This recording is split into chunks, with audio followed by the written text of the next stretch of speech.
So hello and good Friday. Oh my god, what a week. First the Power Query course, then Tech Days, 2 full days. I was doing some talks about data visualization. Oh my god.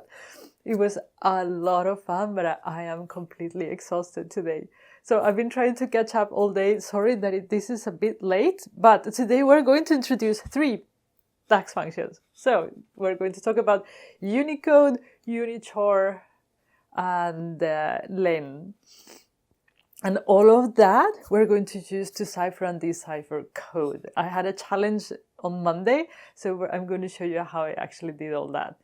I have great news, or some news at the end that I think you don't want to miss, so just watch me at the end.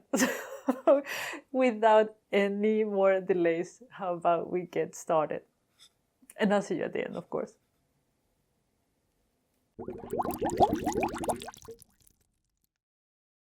Okay, so let's see how we decrypt, how do you say that in English? This code that I gave you, I think it was this Monday or last Monday, I don't remember. That time goes so fast, so that, yeah. So this is the cipher code that I gave you. And then the first 3 that actually got this right go this one. It is a mouse mat with joins. It's super useful actually. I use it all the time. But we go to edit query. So I'm going to show you how I did it. How I did absolutely everything. So if we go up here, I imported I just hard-coded in a table the text. Now you know how to use the Unicode function. And then I split the column by delimiter, which was a space. So I split the phrase into words, transpose, so I could get everything in one column, and then rename columns, change type, and then I added an index so I could put it in order afterwards. Close and apply. And here's where the magic happens, basically. So here we have a column called the text, and here we have the index.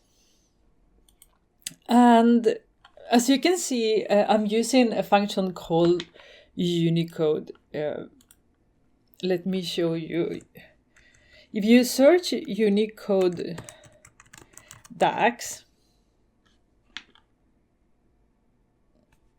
you are not going to find it because on the DAX reference, it comes as code, but code does not exist on DAX. It's just Unicode. I told Microsoft that, and I don't know if they'll fix it or if I don't know.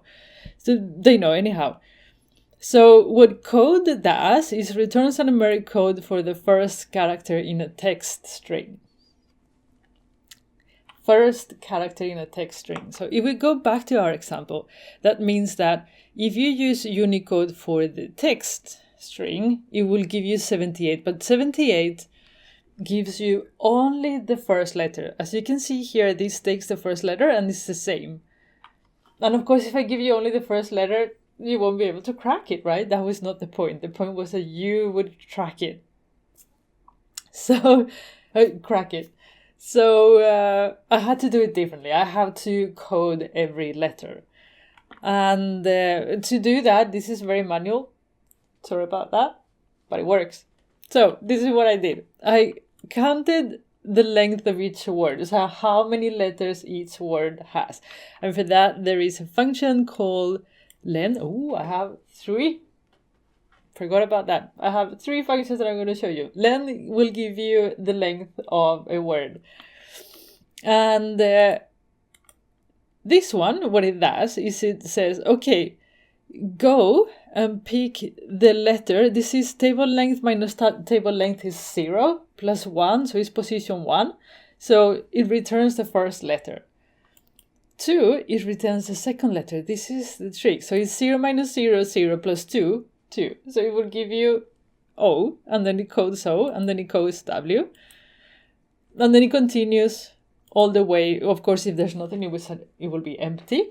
And then we get a list of numbers that represent each word.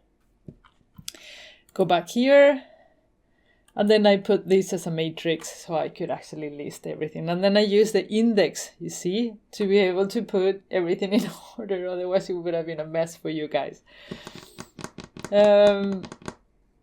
So if you want to uncode these, to uncode each letter, what you did, those of you that solved the challenge, is you were so good. You did it like minutes.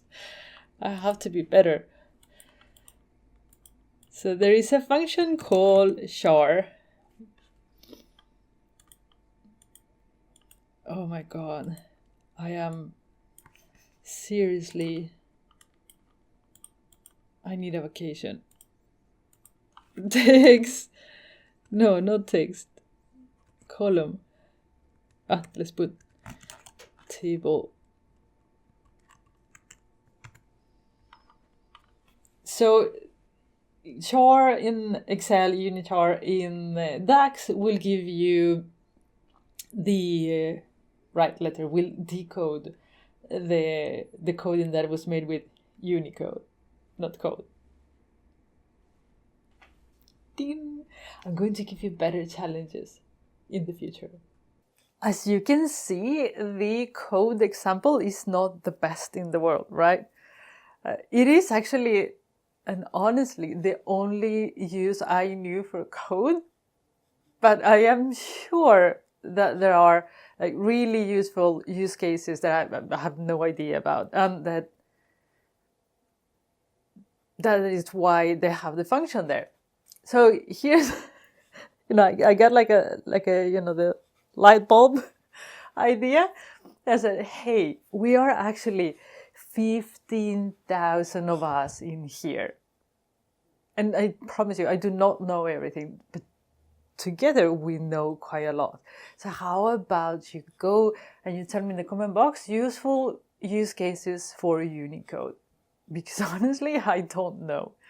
And you will be doing me a favor, and you will be doing all of us a favor, because I'm sure there's a lot of people that do not know that either. And that idea gave me another idea.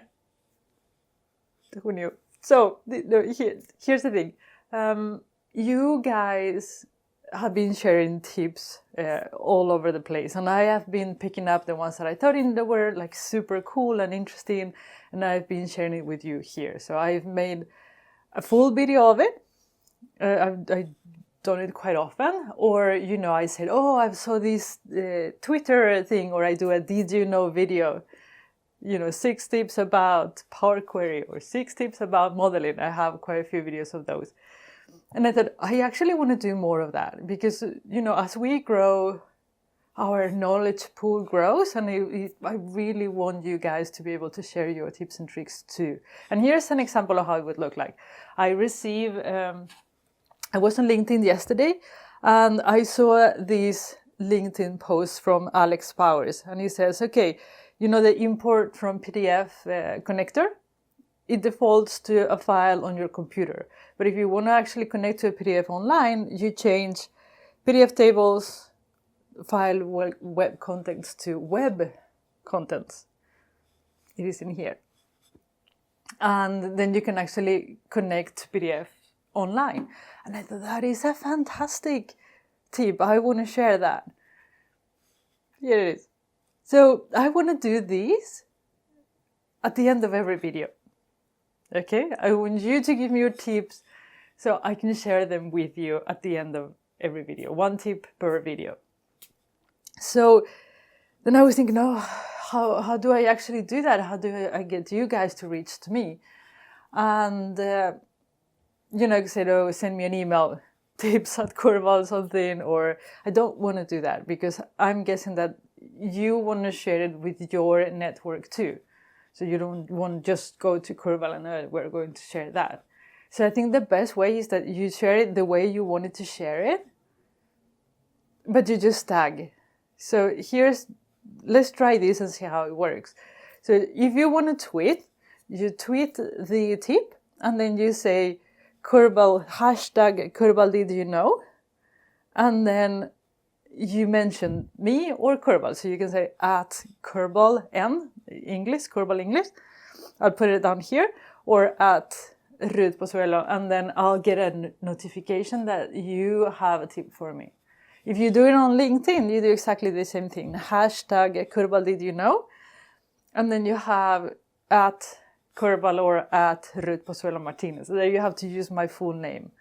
If you do it on Facebook, you do exactly the same thing. But I do not have a personal Facebook account.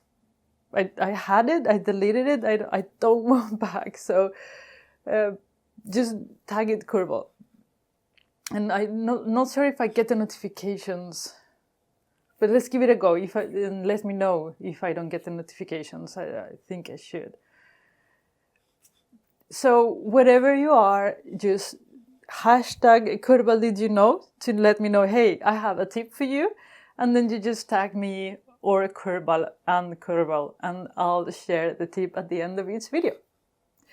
In the comment box on YouTube, you can do that too. Hashtag did you know. I read all the comments and I answer 99% of the comments. Sometimes some comments slip out of me, but I answer them and then I grab them from there. So you don't need to tag them there on YouTube. And I'll be super happy to share the tips with you. So let's give it a go. Let's see if it works. If you don't have any social media, YouTube, hashtag, okay? And this is all for today. I'm looking forward to your tips. I'm looking forward to the weekend so I can sleep. And I'll see you again on Monday. Take care. Bye.